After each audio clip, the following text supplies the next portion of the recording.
반갑습니다. 반갑습니다. 자, 이번 시간에는 우리가 사리 연구하면 연구가 나와요. 연구. 우리가 보통 연구라는 말은 일반적으로 많이 사용하는 말이에요. 근데 이제 일반적으로 사용하는 말하고 이제 대종사님께서 사리 연구라고 할 때의 연구가 같으면서 또 다른 면도 있을 거예요. 예. 어떤 뭐라 볼까, 폭이 다를 수도 있고 약간의 추구하는 방향이 다를 수도 있고, 또는 이것이 또 모든 인간이 이렇게 연구하는 모든 부분을 다 포괄하는 면도 있을 것이거든요. 이런 면에서 한번 살펴보도록 하겠습니다. 우리가 지금 사막의 정전 48쪽을 피면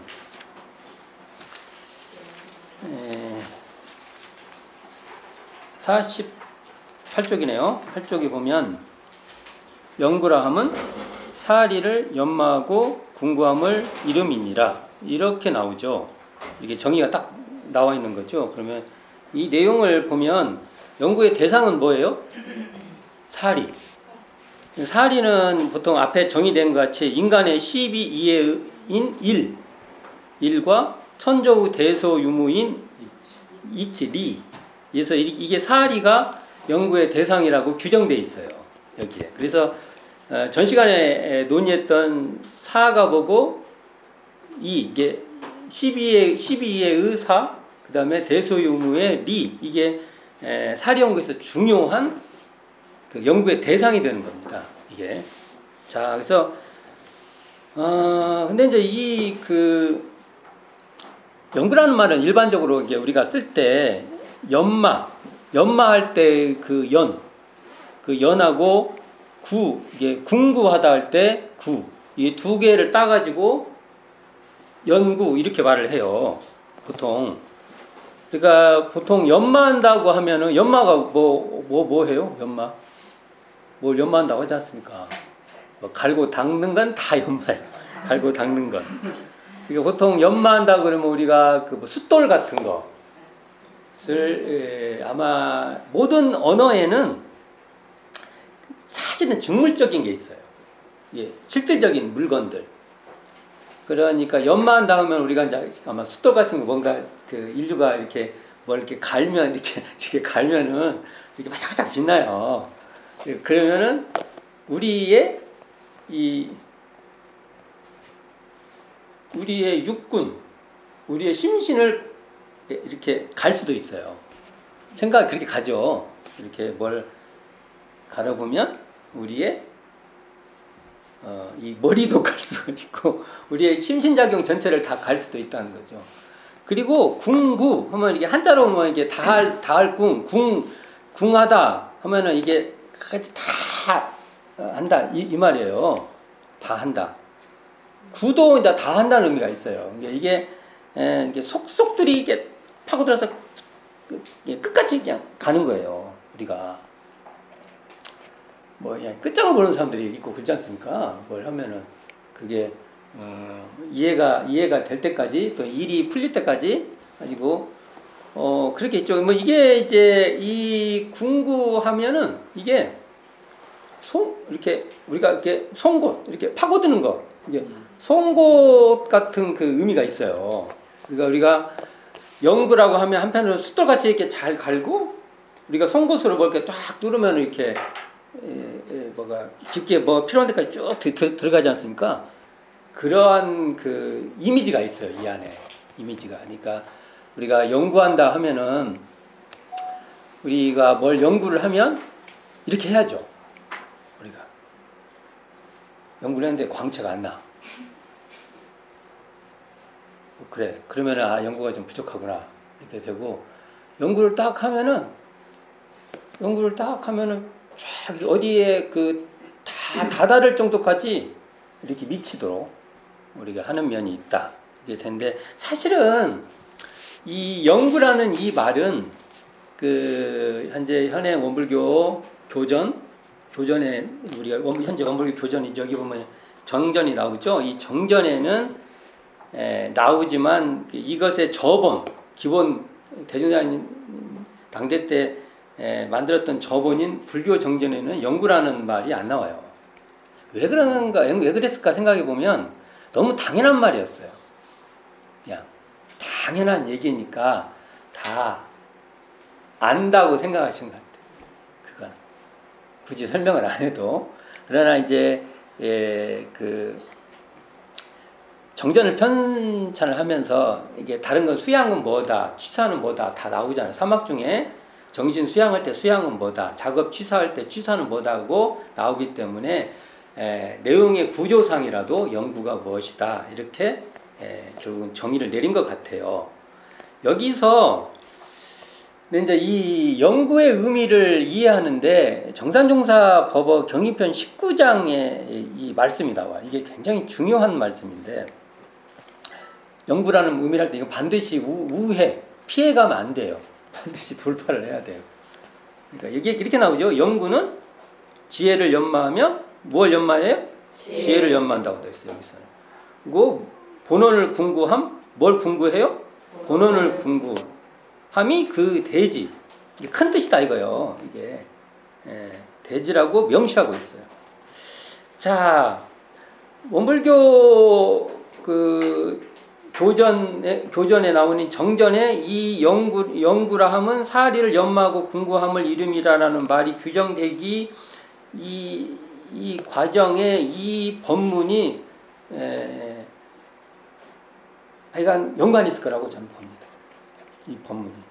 그러면 자, 연마한다는 것은 뭘 연마해요? 지혜를 연마한다는 것이고, 궁구한다는 것은 본원을 궁구한다는 거. 그러면 지혜가 뭐고 본원이 뭐냐 이겁니다. 이런 의문점이 생길 거 아닙니까? 이 문장 구조를 보면. 자, 저는 지혜는 이렇게 봐요. 지혜는 대소유무에 따라서 시비이해를 밝히는 작용이라고 봅니다. 본원은 시비이해 속에서 대소유무에 투철하게 되는 자리라고 봐요.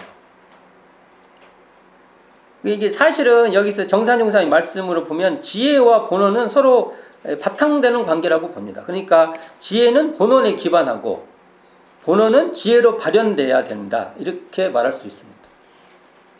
그러니까 이걸 좀 더 풀어보면 본원을 궁구하는 것은 본원을 궁구한다는 것은 시비해 속에서 대소유무를 이렇게 추구하는 공부예요.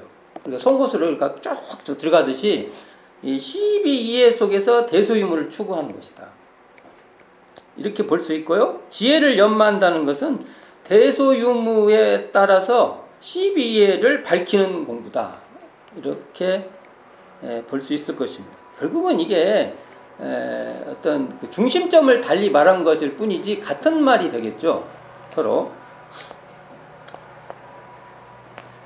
자, 우리가 여기서 이제 한 가지 중요한 내용이 있어요. 이 연구의 대상이 사리, 그러니까 대소유무의 이치와 시비의 일이 되기 때문에 원불교 공부는 시비이해를 떠날 수가 없어요. 이 말을 봐도. 그러니까 보통 불교 논법이나 그걸 보면 해탈을 한다. 해탈을 한다. 그러면 이렇게 다 그런 건 아니지만 시비이해를 갖고 있으면 해탈이 안 돼요. 이게. 근데 여기 사리 연구로 보면 시비이해를 벗어날 수가 없어요. 왜요? 연구의 대상이 사리이니까 떠나버리면 사리 연구를 어떻게 해요? 이게. 그래서 원불교 공부, 소태산 대종사께서 우리에게 제시할 때 우리가 해탈한다 이렇게 말해도 우리도 해탈한다 말을 쓰죠. 뭘 벗어나겠다. 해탈 자유를 같은 의미로도 쓰고 막 그래요. 해탈한다는 것이나 자유로운 것이나 어떨 때 의미에서는 같은 의미로도 사용을 해요. 이게 그러면 우리의 소태산의 공부는 시비이해 속에서 해탈도 하고 자유도 한다는 겁니다. 이 관계를 보면 그래요. 관계로 보면. 근데 또 재밌는 것은 또 이렇게 12회 속에서 해탈하고 자유롭기 위해서는 12회에 매몰되면 또 안 돼요. 이게 매몰되는 거하고 12회를 확 떠나버린다는 건 또 다른 말이에요. 이게 언어를 이렇게 쓸 때 그 말을 들을 때 12회에 매몰되지 말고 12회에 물들지 마라 이렇게 말을 할 때 이 말을 받아들일 때 어떻게 하거든요. 12회를 초탈해버려야겠다. 이렇게. 그러면 대종사님 공부에 안 맞아요. 이렇게. 말을 할 때마다 그걸 다 말해줄 수는 없잖아요. 그러니까 기본적인 노선을 딱 알고 그 말의 뜻을 받아들여야 된다. 이렇게 봅니다. 자, 그러면 이것을 이 말을 한다면 결국은 사할이 앞에도 말했지만 계속 사할이는 서로가 서로를 떠나지 않는 관계에 있어요. 서로가 서로를. 만일 이치가 대소유무의 이치가 12의 1보다 더 위상이 더 위로 더 높은 거라고 해석을 해버리면 가치적 위로 보면은 꼭 맞는 건 아니에요. 두 가지는 서로가 연관되어 있다. 그러니까 앞에 여기 말한 대로 연구라는 것은 지혜를 연마하며 본원을 궁구함이라고 말할 때 제가 본원은 지혜로 나터지고 지혜는 본원에 바탕한다. 뭐 이런 말이 서로 다 연관이 돼 있다. 이렇게 설명하기 위해서 하는 것입니다. 그러니까 이걸 굳이 풀어보면 12이해 속에서 대소유무를 찾아야지. 그러니까 12이해와 무관하게 12이해와 무관한 그런 그 12이해 밖에서 대소유무를 찾는 것은 이건 상당히 문제가 있어요. 소태산 대종사의 공부길에서 문제가 발생할 수 있다. 뭐 상식적인 말씀이잖아요. 그러나 이 상식적인 이야기는 어느 때는 굉장히 놓친다. 잘 봐야 될 것 같고요. 그리고 대소유무에 근거하여 12회를 밝혀야지 대소유무를 또 12회를 또 밝혀라고 하니까 12회만 막 따져요. 우리가. 그러면 또 안 된다는 거죠. 아까 서로 떠날 수 없는 관계가 있으니까 대소유무에 근거하여 12회를 밝혀야 되니까 대소유무를 외면하고 12회만 밝히는 것은 어찌 보면 우리의 이렇게 욕망의 이렇게 투여, 그 다음에 그러한 욕망은 욕망대로 방황이다. 이렇게 볼 수도 있습니다. 자, 그렇다면 여기 정의대로 연구는 사리를 연마하고 궁구하는 공부라고 말했는데 이때 우리가 이걸 좀 더 풀어본다고 하면 이렇게 말할 수 있어요. 이런 쌍은 밝고 밝은 자리예요. 우리가 이런 쌍을 다른 말로 공정영재 광명 이렇게 말할 수 있잖아요. 그러니까 이러한 명명, 그러니까 밝고 밝은 이런 쌍에 기반한 그 공부니까 이 자리로 이 자리의 근원에서 만일 드러났을 때 이게 사리연구라고 하면은 이걸 대소유무라고 할 수 있습니다. 자, 보면 정신수양 공부 시에는 이런 쌍의 진리가 온전한 정신으로 우리가 드러나는 거예요. 그리고 사리연구 공부 시에는 이런 쌍의 진리가 대소유무의 이치로 드러난다는 겁니다. 그러니까 이런 쌍의 발현이 수양의 그 프레임으로 볼 때는 우리가 정신이라 하는 것이고 또 연구의 프레임으로 보면 이것을 대소유무의 이치라고 말할 수 있다는 것입니다. 자, 지금까지 했던 말씀이 대종사님께서 대종경에서는 또 그 다른 표현으로 또 말해요. 표현이 달리 말해요. 그러면 그 말을 들으면은 대종경에 있는 말씀을 정전의 말씀으로 우리가 독해가 안 될 때가 많아요. 자, 그것이 뭐냐면 대종경 불치품 13장 말씀인데 한번 봉독해 보겠습니다. 자, 사람이 천지의 할 일을 다 못하고 천지가 또한 사람의 할 일을 다 못한다 할지라도 천지는 사리간에 사람에게 이용되므로 천도의 대소유무를 많이 깨달아서 천도를 뜻대로 잡아서는 불보살은 곧 삼계의 대권을 행사함이니 미래에는 천권보다 인권을 더 존중할 것이며 불보살들의 크신 권능을 만인이 다 같이 숭배하리라. 예, 이렇게 되어 있습니다. 이게 여기서 보면, 자, 이 말을 좀 크게 그냥 얘기를 하면 천조라고 나오고, 천조라 하면 그냥 우리가 그냥 바로 말해야죠. 그건 대소유무. 그러죠? 그건 또 이게 천조, 대소유무, 이치의 리 같은 말이에요. 같은 말이에요. 그냥 이퀄 하면 돼요. 이걸 다르게 말할 때면 대종사님께 또 청권이라고도 말을 해요. 이게 청권이라 하면 또 막 그 표현이 있어요. 청권이라는 말이 나오니까 뭔가 막 뭐가 있을 것 같이 얘기를 해요. 대종사님 상황에 따라 말씀하신 말이에요. 청권이나 아까 말한 대로 천조나 대소유무나 이치나 같은 말이에요.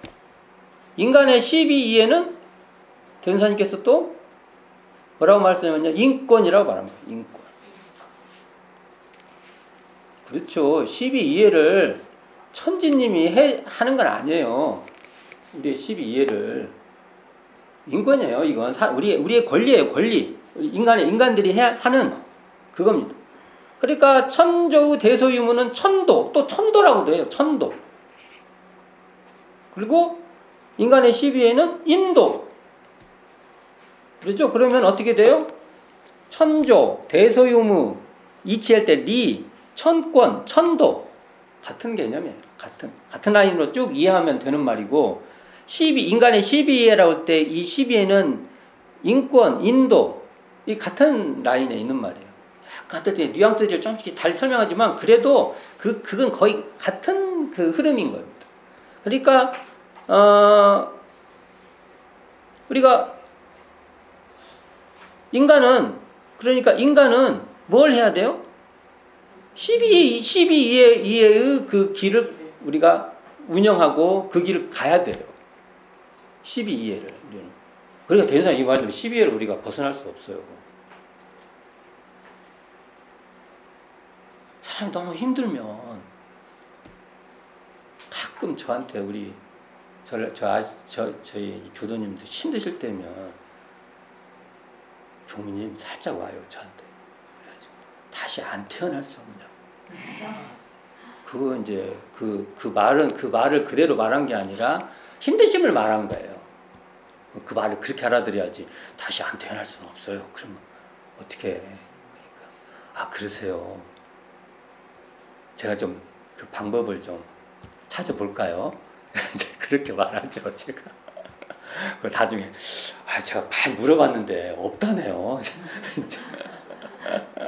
뜸을 두고 얘기를 해드려요. 그리고 이제 여유가 있을 때 12의 얘기를 해드리죠. 그러니까 결국은 우리는 천조의 대소유무를 인간의 12에 가져다가 사용하는 거예요. 누가? 인간이. 인간은 그 길에 사는 겁니다. 대중사님 말씀대로 따른다고 하면. 그러니까 우리는 결국은 이 대소유무의 이 이치를 우리 인간의 12이해에 갖다가 그걸 그 원리에 따라서 12이해를 잘 밝히고 사용하고 하는 것이 인간이 가야 될 길이라는 거죠. 거기에 뭐가 필요하다고요? 연구가 필요하다는 거. 그러니까 연구가 필요하다. 그러니까 여기 보면 사리연구는 천조의 대소유무를 깨달아 인간 만사의 천도를 뜻대로 잡아 쓰는 인권을 단련하는 공부라고 말할 수도 있고, 또 천조의 대소유무인 청권을 인간의 12이해의 일로 12이해의 그 12의 일인 인도에 이렇게 우리가 사용하는 거죠. 밝혀서 사용하는 거죠. 인도에.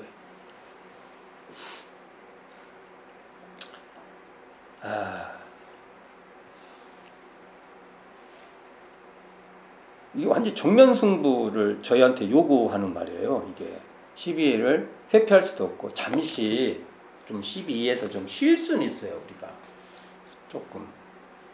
그러니까 직접적이지 않고 어떻게 맨날 12회 그렇게만 살아요. 그러니까 좀 뭐죠? 휴양? 휴양 간다고 하나요? 휴가? 아니? 휴가 가잖아요. 휴가. 우리가 잠시 이렇게, 이렇게 피양 이렇게 좀 피해서 좀 할 수 있지만 근본적으로 우리가 거기서 인간으로 우리가 살 때는 벗어날 수가 없다라는 말이 여기에 저는 계속 흐르고 있다고 봐요. 그러면 우리가 이 인간의 12이해, 그러니까 대소유무 이치와 12이해의 일에 대해서 우리가 이 길을 내가 잘 능숙하게 잘 사용하고 살아야겠다라는 그러한 우리의 그 지혜가 필요하다. 연구가 왜 필요하냐는 말에 이런 말이 들어있지 않나 이런 생각을 하게 됩니다. 그것 또한 우리는 이제 그 사리 연구하면 우리가 이걸 너무 이렇게 우리식으로 하면 마음 공부 수준에서만 이걸 이해하는 경향이 있어요. 우리가. 그래서 이제 저는 좀 변호사님 이 공부가 조금 우리의 중심이 세워지면 이 힘으로 세계 문명권의 전체로 퍼져가기를 바라요. 그러려면 우리가 바라보는 시각이 좀 있어야 된다고 봅니다. 저는 사리 연구에서 이 리라고만 대소유무 이렇게 나와 있는데 대소유무에서 벗어난 것은 없기 때문에 쉽게 말하면 세상에 뭐 물리학, 수학, 화학, 생물학, 자연과학, 윤리학, 정치학, 사회학, 뭐 논리학, 기타 등등등 모든 곳에 이 대소유무의 이치가 적용되기를 바랍니다. 그리고 사실은 다 적용되겠죠. 그래서 이런 쪽에 관여되어 있는 분들도 이걸 보면은 사용하실 수 있어야 된다고. 대소유무가 바로 우리는 그렇게 이야기를 해야 돼요. 그리고 능력 있는 사람들은 그 분야에 우리 대종사님의 제자가 되신 분인데 사회학을 해요. 근데 사회학 속에서 대소유무의 이치를 잘 설명할 수 있어요. 사회학적 용어로. 심지어 물리학도. 그럴 수 있기를 저는 바랍니다. 이렇게.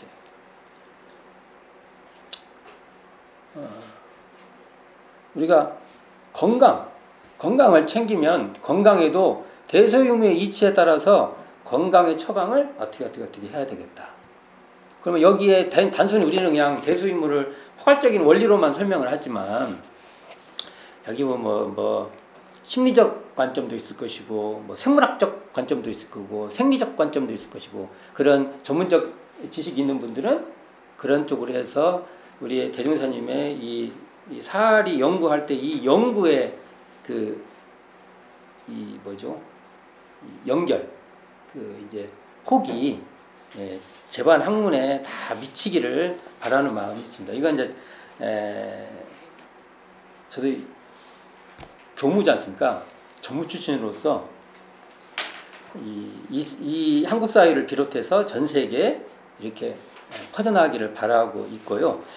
자, 정산정사 법어 경의편 15장을 보면 이렇게 나와요. 연구의 방법은 견문, 학법, 사고가 주가 되나 수양과 취사가 같이 연구의 요건이 된다. 이렇게 됐죠. 그러니까 대소유무 이치에 따라 인간의 12해를 연마하고 궁구하기 위해서는 이것은 사리 연구를 하기 위해서는 견문이 뭐예요?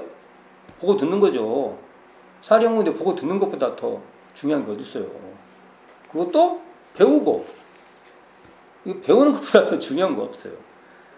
그리고 생각해, 사고, 자기가 스스로 이게 주가 되나 일심과 실행이 뒷받침돼야 된다. 그러니까 그렇죠. 뭘 배우려는데 일심이 안 되고는 또 안 되는 거고 그러니까 이 내용을 보면 사막이 이 사리 연구를 하는 데 있을 때도 사막이 다 동원돼서 우리가 사리 연구가 되고 있다라는 이런 말씀을 또 구체적으로 설명해 주신 말이라고 봅니다. 자, 오늘은 이번 시간에 대운사님께서 말한 그 연구에 대한 것을 그냥 스케치식으로 한번 이렇게 살펴봤습니다. 그래서 연구력이 늘 넘치는 저희들이 되기를 바라면서 이번 시간 마치도록 하겠습니다. 감사합니다.